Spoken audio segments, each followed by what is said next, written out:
which takes us to Sun Sextile North Node. Share about it. I love how the sun is shining on you. It's like it's giving you a spotlight to share about it. I'm not even gonna move anymore now. This is an opportunity for us to collectively align to where we're supposed to go. And again, North Node is in Taurus. It's a revolution of embodiment. We mentioned Sun conjunct Neptune. It's so easy to cop out, get out of your body, escape into, transcendence, whatever modalities we use to transcend this mundane reality. But the invitation with Sun Sextile North Node the next day is, can you remember to be present in spite, actually not just in spite of everything that's happening around us, but because of it? How can we anchor all that light codes? How can we anchor all the healing energy that we've received from the sunbeams and just expand and express and share it to everyone else, share it to Pachamama, share it to our body, share it to our family, not get out of this reality. Now, a lot of ascension communities are so ready to get out of the earth. But I think Karina and I are here, and we always tell you that ascension is actually about coming in and down, because this is where healing happens, when we're present. So how can we be present in our bodies? How can we be present in our communities? Create for the sake of creating, not for anything else, but create so that we can share our light.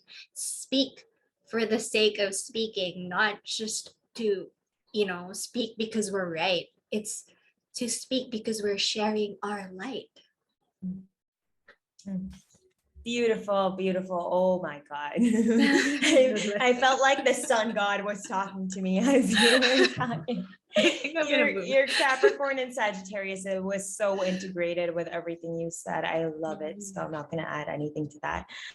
Let's move on to the next day, which is Sun square Lilith, which are you talking for the sake of what? Are you talking for the sake of talking, or are you talking for the sake of actually up leveling and showing who you really are at your core? And the same day we have Mercury sextile Uranus. So my interpretation of this is, be careful of your words. There may be lots of words being thrown around without lots behind it. Floaty words for the sake of escaping situations, perhaps. Yeah, that's what I'm feeling. And it's like there could be rebellion through words, but there also could be a lot of breakthroughs and great thoughts and, remembrances of how much we're worth and how to stand up for our equality. But there's just a lot of word drama coming to my consciousness right now. Like I can almost hear it. There are so many words. Same. Especially trickster words as well, because they're both trickster planets. Not just tricks. Okay. I'm trying to anchor. Go. As you were speaking, I was getting murmurations of polarization. There's going to be left wing and right wing just saying that I'm right, you're wrong, just pulling each other, and again, the sake of rebellion for the sake of rebelling and getting out and just taking to the streets and breaking away from whatever, breaking away from the left and breaking away from the right. And there's a lot of energy that can actually cause breakdown. But especially with Lilith and Sun square there, people are going to take to the streets and be like, we're so done with this from. But again, with all that Neptune energy and with transpersonal planets, transits with transpersonal planets, energies actually go for a week.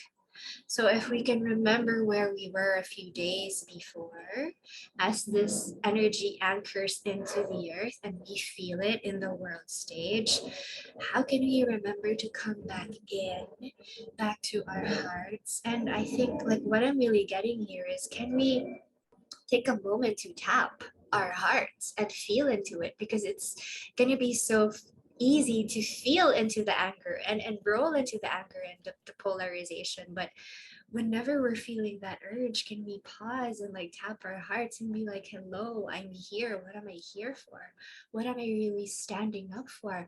Again, what are the new value systems that I find myself to really align with, right? Like the card that you shared earlier. And how can we remember that? How can we remember love, especially as we build up to this day and um, revolution can happen? How can we bring that in and have an involution of love consciousness instead? Love consciousness. That's a beautiful one. Yeah, all of that. And how can you also shake up the way you communicate with the universe? Welcoming more limitless and boundless abundance because you're deserving of it.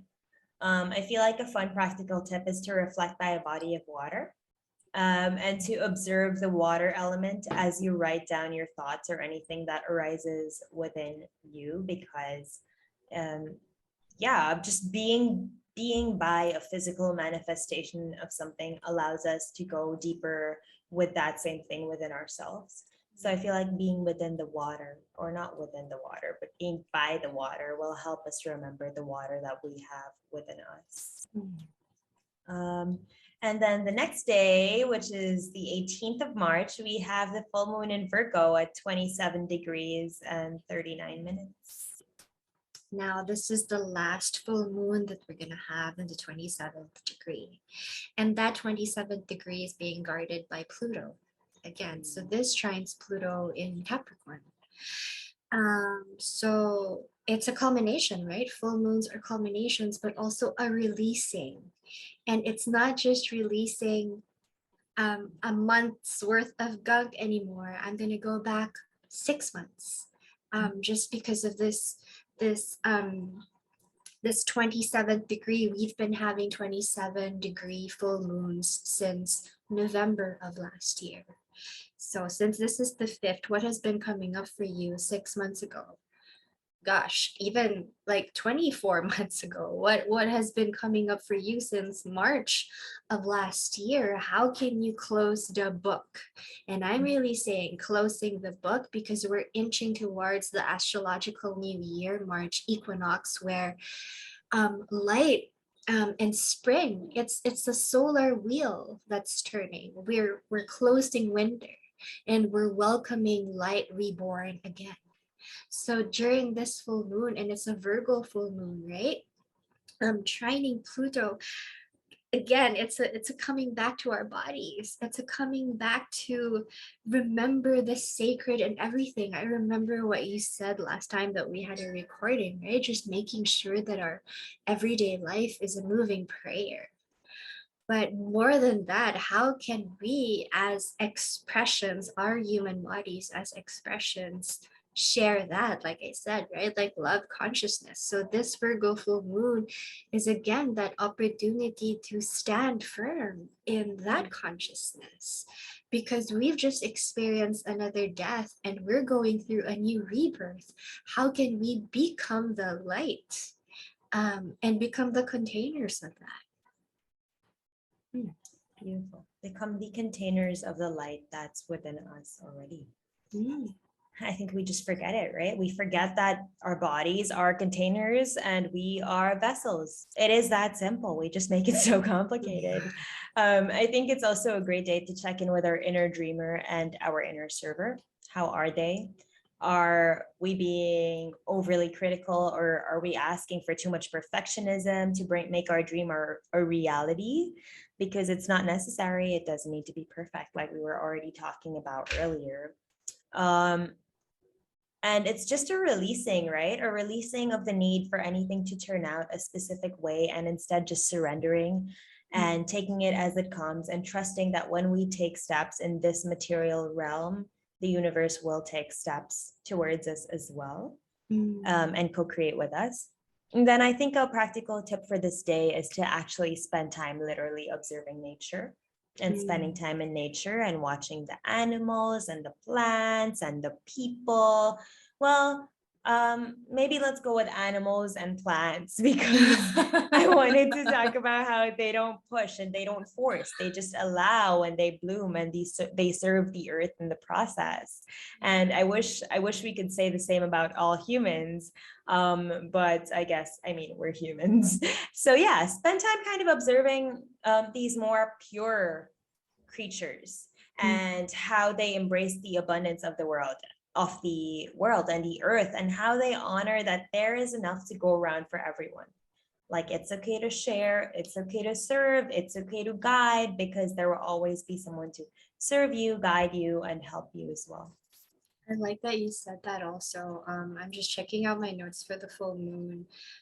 It's going to be a deep work, intense emotional focus on judgment, self-sacrificing and self-effacing. And because we're self-sacrificing and it's an outward directed service, we may have a tendency to feel critical of others because we're not getting enough of what we're giving out.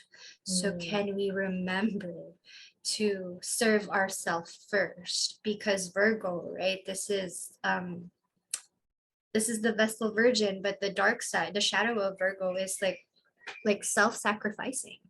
Yeah. And also getting lost in the details, getting lost in the routine. So watching the animals and see how they're just organically being served by everything. They're being provided by everything. How can we remember that too and not get so lost in the dream, not get so lost in the details of everything that we wrote down the past weeks to make it happen? Release or need to control the outcome. Beautiful, beautiful. Yes. We talked about so much boundlessness, but this is the day that you reel yourself back down. Come back to like earth. Come back to earth. Why do I keep saying come back to earth? Come back to earth. This is where you belong. This is where you decided to calm this life, and you decided to come here because you have something to create here. Now, we've given you astrological permission slips to float and flow so that you can go and feel into what you're meant to create. But now come back down, create a plan. How are you going to create it? First, of course, allow yourself to witness nature, witness the abundance, and then create a plan. And as you're creating this plan, like we've said, don't be overly critical. Don't be over perfectionist. Make sure your cup is full, because otherwise you're going to be looking for that cup to be filled from the outside. And that always ends in bad news. Like, that always ends in bad news. So make sure your cup is full, and make sure you're showing yourself enough compassion and love. So we get into the 19th of March. It's kind of big. We have Sun sextile Pluto, Venus sextile Chiron, and Venus square Uranus. What are the bigger themes you're getting with this? I'm really getting Venus sextile Chiron here. Especially with Venus now in Aquarius, and Chiron is still in Aries. It's again, I feel like an opportunity for us to find our identity, our new identity. We've been so just because there's also a square to Uranus, there's really a need to break away from old groups and associations that it's again just reinforcing everything that happened in January up until this point, right? It's the first crisis. It's the first square, and what I'm getting here is now that you've found your new values and you're sort of trying to break away from your old groups, you may be feeling a push and pull back to it, just because it's also sextiling Chiron, and Chiron is the wounded healer. So there may be wounds there that's up in the surface. And there's also a Sun sextile Pluto reminding us of yes, you've had a death and a rebirth, but you're still in the middle of the transformation. You're not really a full of butterfly yet. You're sort of still drying yourself out of that cocoon. So are you really ready to fly away? And with the square to Uranus, it's an invitation to be like, hey, don't be so excited to break away from your pack. You kind of have to really discern and think first. What's your strategy? because you may be flying from the nest too soon.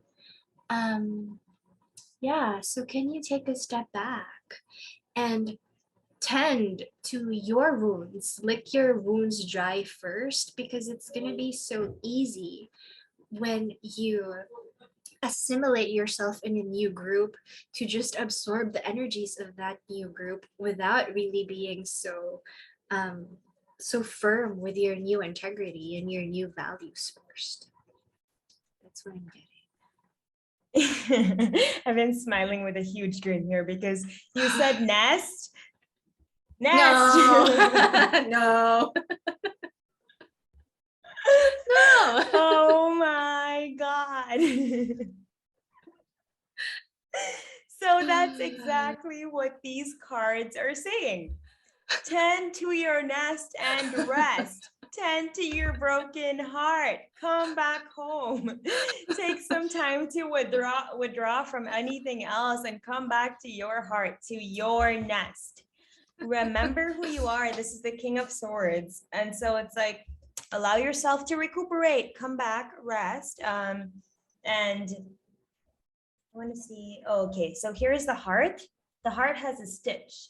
So it's really working on stitching your heart and allowing it to kind of be wrapped up in a way that's allowing it to, come back to life.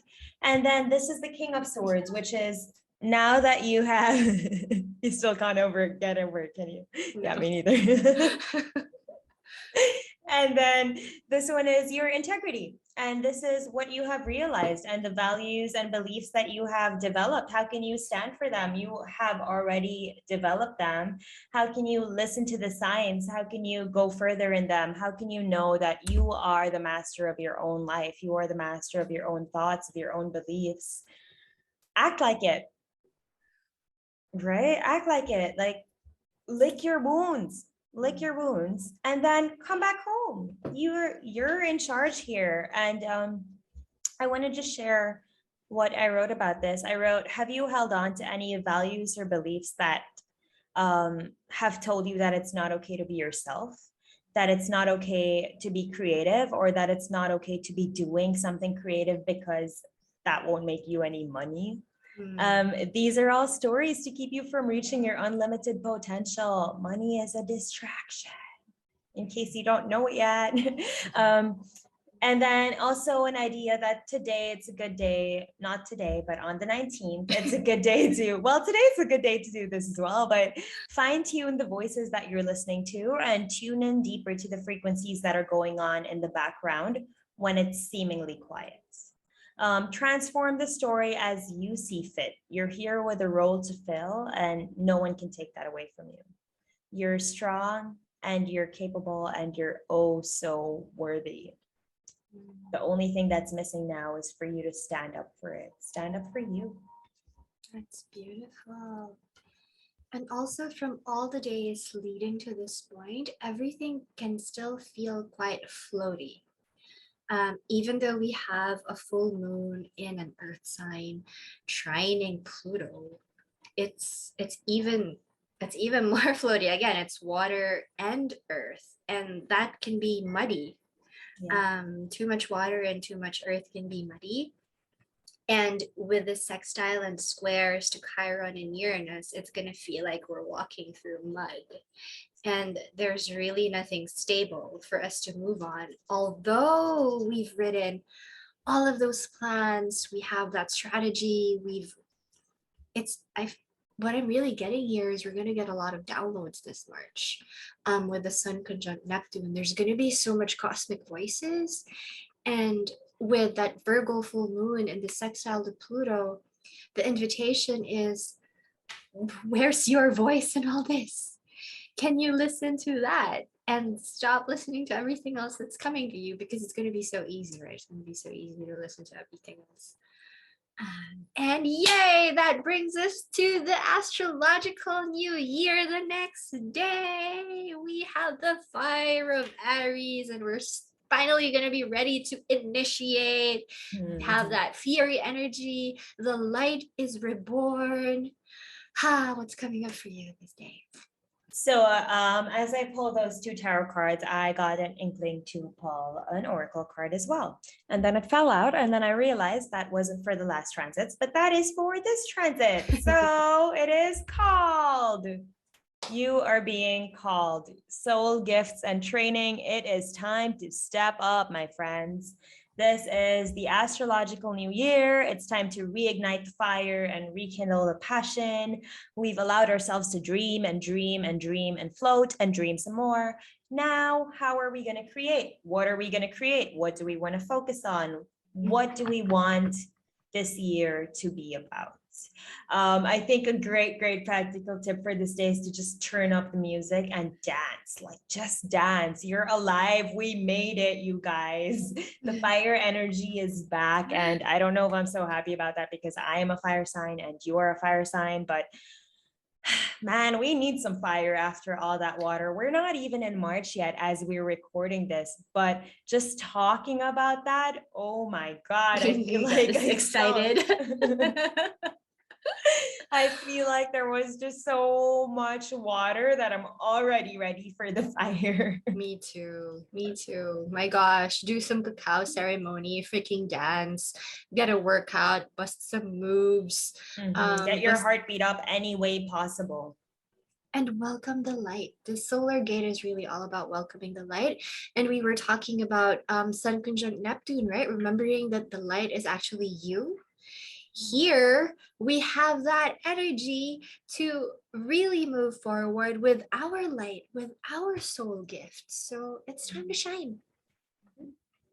And lift the veil. Yeah. Let go of anything that's not sitting anymore. That's what Pisces season is for. That's what it was for. Shake off the gunk, shake it all off. We're done. Let's lift the veil. Let's look at what's holding us back, what's keeping us to the old way of being that's really not fitting for us anymore. Question everything. What doesn't fit needs to go because you are now being called to step up, start working on your practice. If you already have been working on your practice, rekindle your flame with your practice. Maybe you want to pick up a new hobby. Maybe you want to do something totally different with your life because the Saturn in Aquarius has shown you that you can do whatever you want. Do whatever your heart calls for, but this is a great day to kind of dip your feet into something and risky. And then the next day we have another very optimistic, expansive, jovial day. I love optimism though. We should start using that. Optimism. It's like passive. Anyway.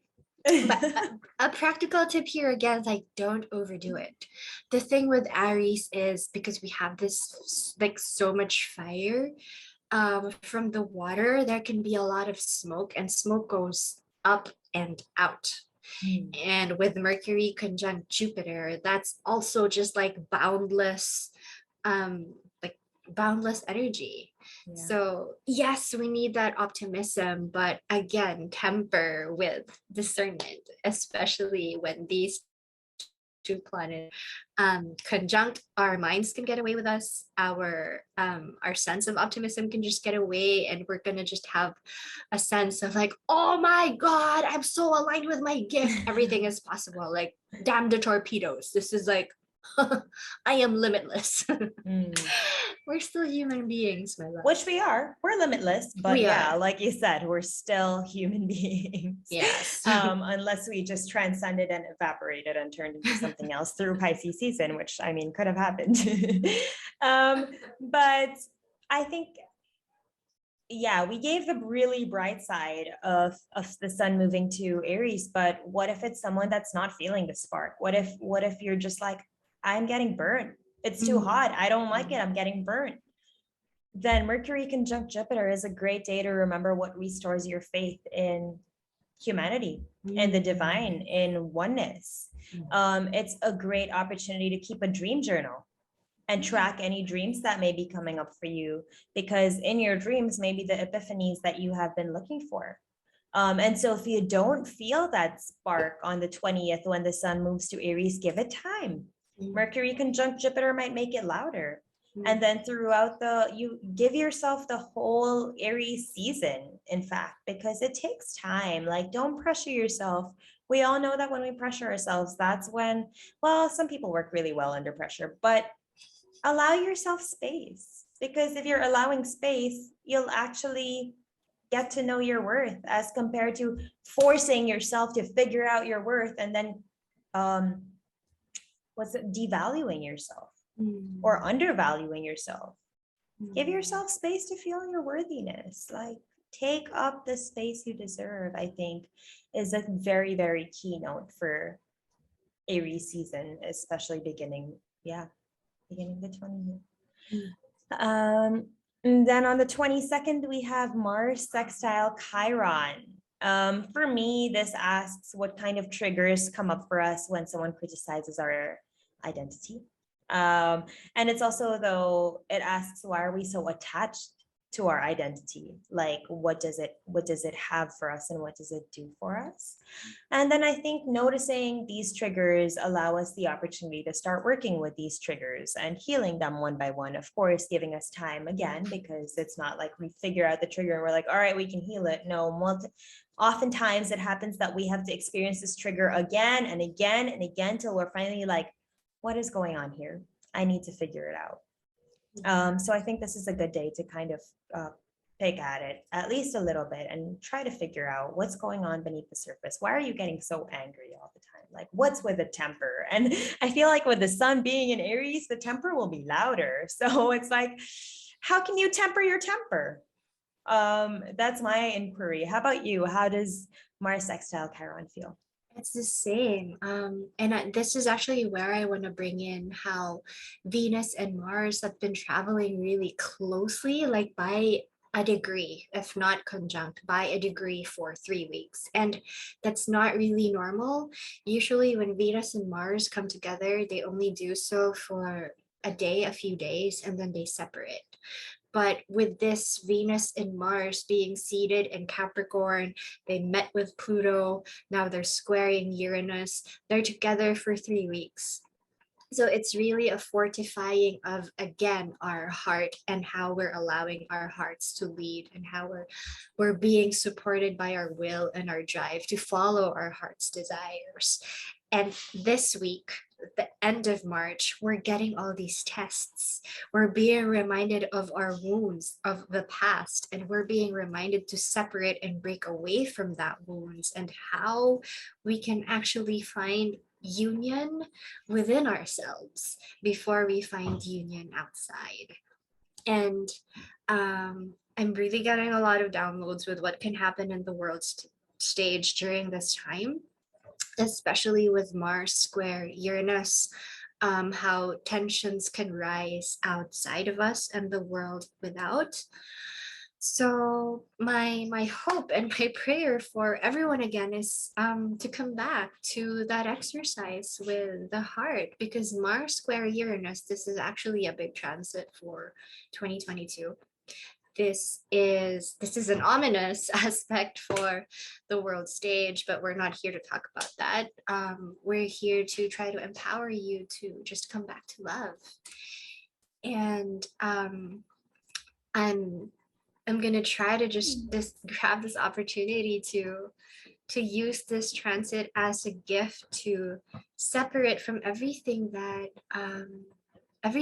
we don't want to see, become the change that we want to see in the world, right? Separate from everything else that we don't want to be, and become what we truly desire, that heart-led, light-aligned vessel for just love consciousness. Heart-led, light-aligned vessel. Okay, Thea, you can't make this shit up, I swear. What the hell? Mars energy. And so I was looking at the 23rd, which is Mars square Uranus, and as I'm reading what I wrote, chaotic energy at its finest. Rebellion for what's right for humanity and taking to the streets. I also see this as humanity versus technology. And a question of what are you passionate about and how do you stand up for the planet? But before that, I want to share these cards. So had crazy times. I got Pluto, or a death rebirth card, which is the card of death, which means transformation, allowing yourself, like we just said, to notice these triggers, notice what's coming up. Things are gonna hurt, but things need to hurt so that they can die, and things need to die so that new things can be born. Come back to your body, get back into this physical manifestation of like divinity, because Page of Pentacles. So that's learning to work with the material world, learning to work with yourself, learning to create beautiful things. Like, look at how she's holding this beautiful, I guess, dream catcher that she's starting to build. And she's also growing from this mandala on the ground. So it's like trusting and realizing that the earth is here to hold us and to support us, but we also need to be doing the work. Whatever the work is for you. And then, and then everything you said. Mars energy, it says the great severing. Mars energy, anger, conflict, and softening to love. When we get angry, how do we come back home? What do we think about? What is our immediate reaction when we're mad? Do we judge ourselves? Do we get mad that we're mad? Because this happens a lot for me. I can tell you this happens a lot. I get really mad, and then I'm just getting mad that I even got mad. But then it's like, isn't that so counterproductive? Why did I get mad in the first place? So it's after getting mad, understanding that, I don't know, we're humans, right? We have immediate responses. And we can't take those immediate responses away. Maybe we can work too.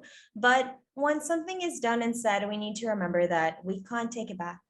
And so it's understanding that we are in conflict energy, knowing that we are being shaken up inside of us, and a reminder to not lash out.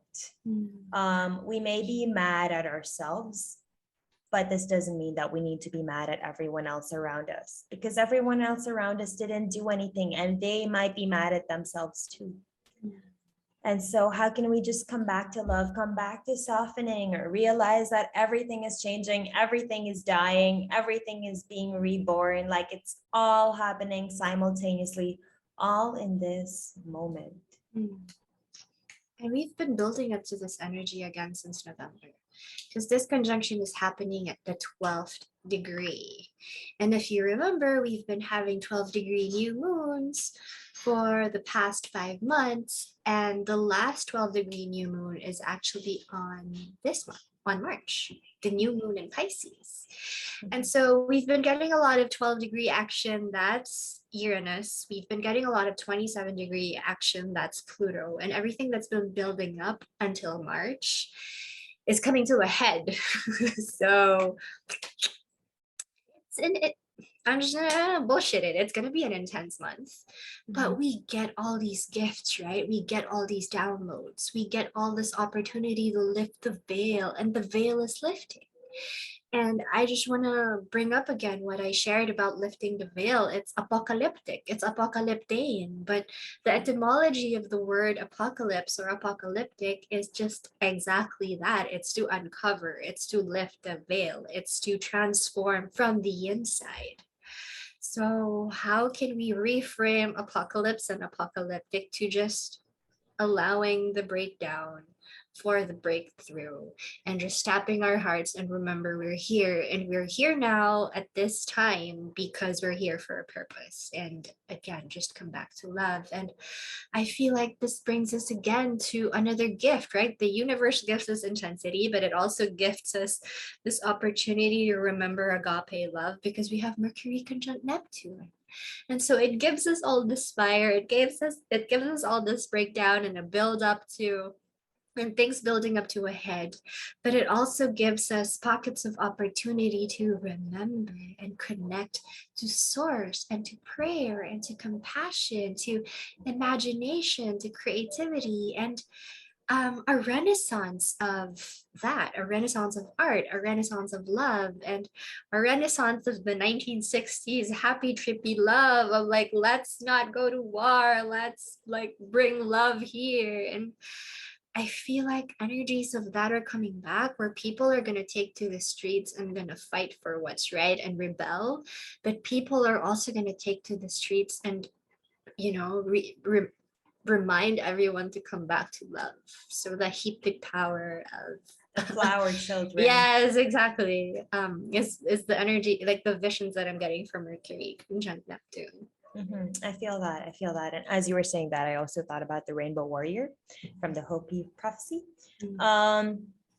And you said something about the light shining from within, and I just looked at this card and look at how the light is shining from inside the hood. It's like the hood wants to hide our physical manifestations, wants to cover all of the shadows inside of us, all of the cracks, all of the chaos, but actually that's where the light lies. So maybe we can allow ourselves to open up, to be more vulnerable, but then again, know who we're being vulnerable with, know who we're communicating with, stand up for ourselves and protect ourselves, because just protect yourself, like whatever that means to you and whatever that takes. I also agree that this is a beautiful, beautiful day, the 24th. It's a potential to express in another dreamy and poetic way, and a beautiful day to flow into your spiritual practice. Maybe even like if you record meditations, or if you record anything, this would be a great day to record a meditation and share it with the world. And then I also want to say a practical thing for the 23rd, Mars square Uranus. Be careful and slow down, because like we said, this is very chaotic energy. If you drive, be careful on the road. If you drive in the Philippines, don't drive that day. Careful with road rage. Careful with rage. Careful with rage. Just be careful with rage. Be careful with accidents. Be careful with anything that's out of the ordinary. But of course, don't be so careful that you're not doing anything. Just keep an eye out. Protect yourself. Again, I think the goal of March is protect yourself, because everything is thin, everything is everywhere, everything is boundless. So what is it that makes you feel safe? Feel like you're protected, feel like source and divinity has got your back. So that's the 24th. And then on the 25th, we have another Mercury aspect. Mercury sextile North Node. Funny, I just said divine, and over here I wrote communication with the divine can give you deeper insight of how you can help not only yourself, but every earthling on the planet. Yeah, how do you feel about that day? I like that. I don't think I'm going to add to that, because that's absolutely 100% what I'm also feeling that day. Awesome. Which takes us to the 26th. Mercury square Lilith and Mercury sextile Pluto. We're back with Lilith and Pluto on the same day. Expansion, contraction, right? Expansion, contraction again. But what I'm feeling here is just be careful with our words and how we express. Because yes, we get all that Mars sextile Chiron, we get that Mars square Uranus. That's more like our rage and our will, right? It's action. But this time it's words, and sometimes words can hurt more, and words can separate us from people more than our actions, right? Although actions speak more than words, words can also hurt. So should be careful. Yes, good day to be careful, but also a good day to travel deep into your subconscious and your unconscious. I feel like you can get access to what lies beneath the surface, especially when it comes to subconscious programming, and how we're behaving because of Pluto and Lilith, and where are we being just overly like stubborn, but also overly what's the word, like authoritarian, maybe. I don't know, for the lack of a better term. But then I think a good thing to do for this day is to journal, what programs do I have on repeat? Ooh, that's nice. I'm gonna do that. I'm gonna do that for the whole of March. So if you don't have your Book of Shadows yet, so Book of Shadows is actually just a journal of your dreams. March is really a good time. Actually, now is a really good time, or whenever you're catching this. I hope you're catching this in the middle, in the beginning of the month. Yeah. The subconscious is playing. Subconscious is loud with all this Pluto action. Yeah, yes. And I just pulled two cards as I was looking at what's happening on the 26th and what's happening on the 27th, which is Mercury entering Aries. So this is, I guess, what came out for the for the 26th. It's the Tower. And the Tower is Mars energy. So to me, this is allowing the breakdown in your thought systems and in the way you communicate, and understanding that it's from this breakdown that you will learn to communicate better and to think better and to think wiser. And when I say wiser, I just mean in a way that's wiser for you, to give you more peace, to allow you to reach better heights. And once you've allowed this to break down, and once you've finally been like, okay, Pluto and Lilith, I heard you, on the 27th, the Fool. Mercury enters Aries. Take those chances, have those conversations, take those leaps with ideas that you may have and things that you want to accomplish. Allow yourself to kind of start initiating conversations that will help you get where you want to go. To me, this is quick and witty conversation, which sometimes leads to banter and tactlessness. So be careful with the way you communicate, because Aries is really fun and loud and wants to do all the things, but it's also the baby. And so sometimes you like you were saying with the words, like you lose a word and it's already been said. It's already caused some trauma to another person if it's something that hurts. So take time. While Mercury is in Aries, take time and always remember to ask yourself what your purpose is when you strike up a conversation and when you go deep traveling through a thought. This will help you fulfill your purpose rather than get distracted. Because of all the fire, it's like, oh, look at this, oh, look at that, oh, look at this, I want to do this and I want to do that, and da da da da. But it's like, what's your purpose here? If you can get your purpose down, you're good, because you know when to pull out of that conversation, because you know that you have fulfilled your purpose. And then my inquiry for that day is, how can you be your biggest cheerleader, especially when you have breakthrough thoughts and ideas? How about you? How does Mercury in Aries feel for you? Same. And what as you were speaking, I could actually see fire. Just a lot of fire. So I'm just gonna go back to be careful with our words and be careful how we express, because Mercury and Aries can be like just sharp, painful words. Especially as the day before that it squares Lilith, and it also sextiles Pluto. Maybe we can again, maybe I'm just going to echo what you said. We can go back to our subconscious programming. Where have we been so attached to how we think we're right? The information that we've been holding, that we think we're correct and we already know everything. How can we open up to other people's perspectives without being too critical and judgmental of the other? Because with the Mars square Uranus, I'm going to repeat, with transpersonal transits, energies can express itself 2 weeks before until 2 weeks after. So we're still in the middle of that Mars square Uranus energy. With Mercury entering Aries, this is like just word fight. Let's not go there. And just like that, I believe we're in the last aspect of March. Thank you for sticking with us. So on the 29th of March, we have Venus conjunct Saturn, both in Aquarius. To me, this is a constriction of communication through technology. And it's also a question of, how do we let the world at large dictate our values? Can we veer away from that and instead find our own tribe that allows us to be ourselves while working through shared responsibility, which I think is exactly what we're doing here and what you aim to do with Mata. It's also a question of, where are we limiting ourselves for the fear that we might be ostracized again? Allow your freak flag to fly and shine in your own authentic way. Do things the way you feel is right. Like, you don't need to adhere to any certain system. just mother yourself mother yourself for what you believe and for what you want to create and for what you want to do and for how you want to do it. Embrace your values, actually, like, hold yourself and remember that you are made up of the whole world and the whole world is made up of you. Like, look at this mom. She has the world in her belly. The moon is over there. Her shoulder is turning into fishes in the sea, and leaves are growing through her hair. She's got everything, and everything's got her. We are everything, and everything's got us.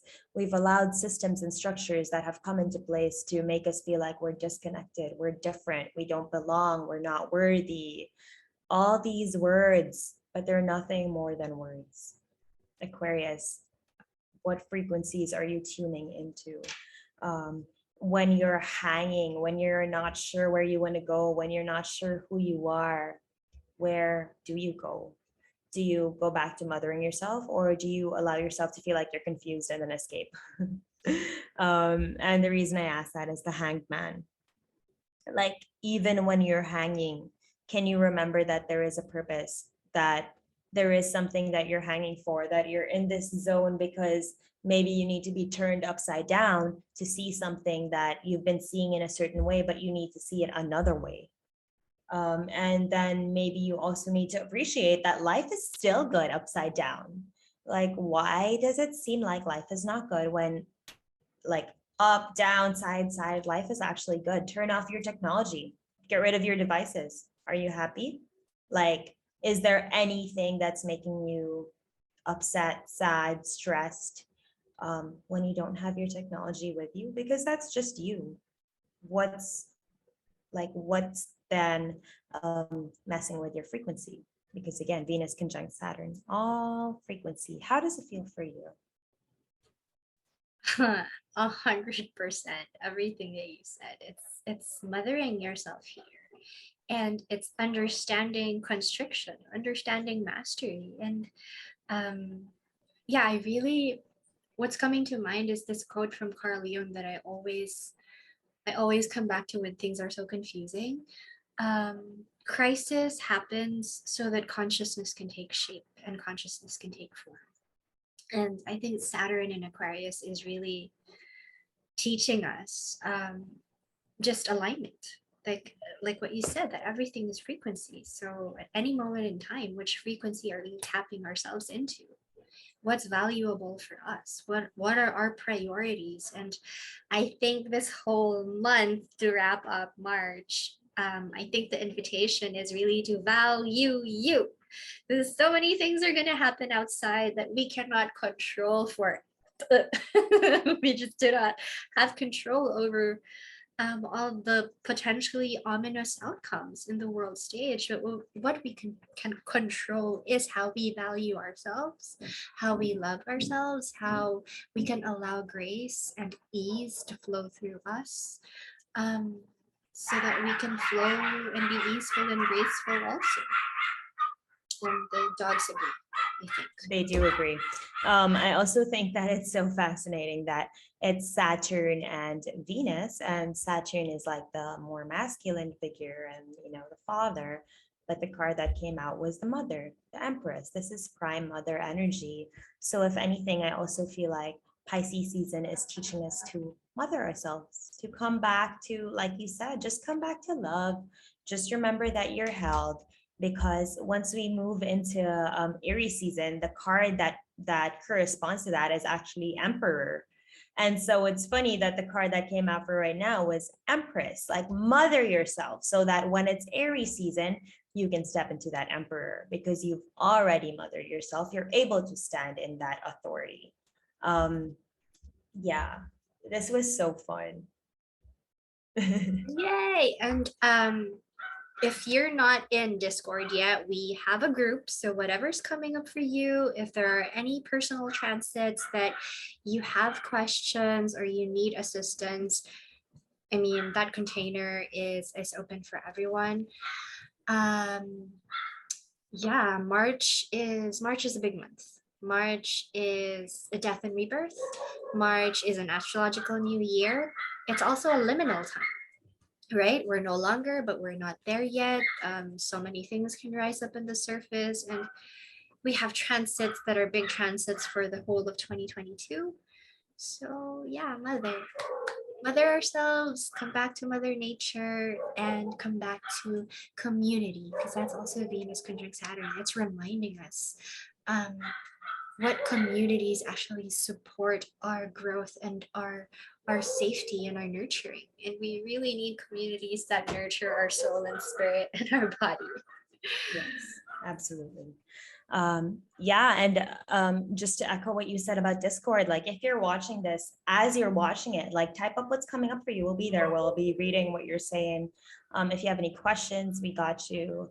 If yeah, anything, right? We're here for anything. And then to wrap up, I thought I'd pull some oracle cards. So I pulled 3 oracle cards to wrap up this March energy, or just this energy that's anywhere, any time for you, whenever you're watching this. Like, I will have something for you. So the first card that came out is Your Life is a Canvas. And ooh, I love how the light is shining on it.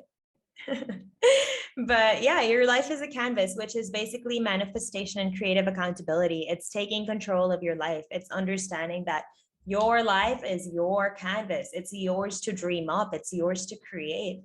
And so how can you take back that power, take back that responsibility? And it's a big responsibility. So, we can't blame each other for giving up that responsibility because we can't maybe own up to it.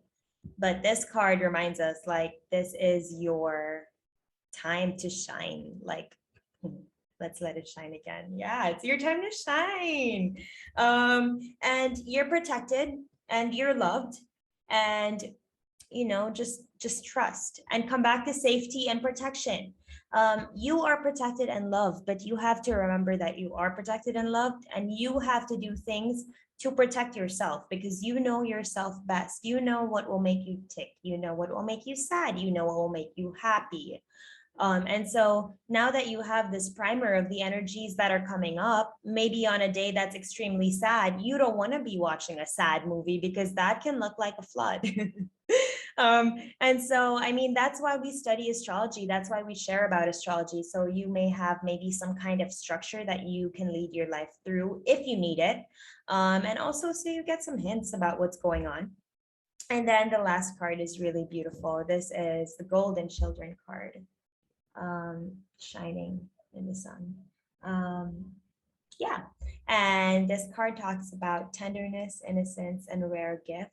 It's remembering that every single one of us has something rare, something golden, something special to share with humanity. If any season has shown us that, that is Aquarius season. So take that rarity that's within you. Remember what you wanted to do when you were a kid. Remember those big dreams that you had that you told you were not allowed to have. Step back in that space. Feel how it made you feel when you were told that you can't have it, and then claim it and say, look, I got it. And nothing will boost your confidence or your strength like that, because you finally took the responsibility and you're finally owning up to your life. And when we get to Aries season, we'll show you how to slowly begin building up this life that you've been dreaming up through this month. And I already can't wait for that. Thea, thank you. This has been incredible. And for anyone that has been watching this, thank you, thank you, thank you. We really wanted to do this as a separate part from the new moon so that we could really give it attention and really do it justice. Also, so that we can be able to give you practical tips, because if we're saying it's so quick and what you can do on this day and on that day, I don't think you really get to absorb that energy and feel into, okay, fine, Mars trine Uranus, what can I do? How can I use it? Right. And so our goal with this is really to bring the cosmos down to the earth and allow us to actually attune to them, kind of feel them within us so that we can create. Any last words from you? Oh, that's it. It's beautifully put. Hit us over at Discord. The container is there for everyone. We hope you have a loving March in spite of what happens outside. And just remember to come in and remember that we have community and we have each other. Thank you, Thank everyone. you. See you next month. Until then, mahalo, mahalo, mahalo.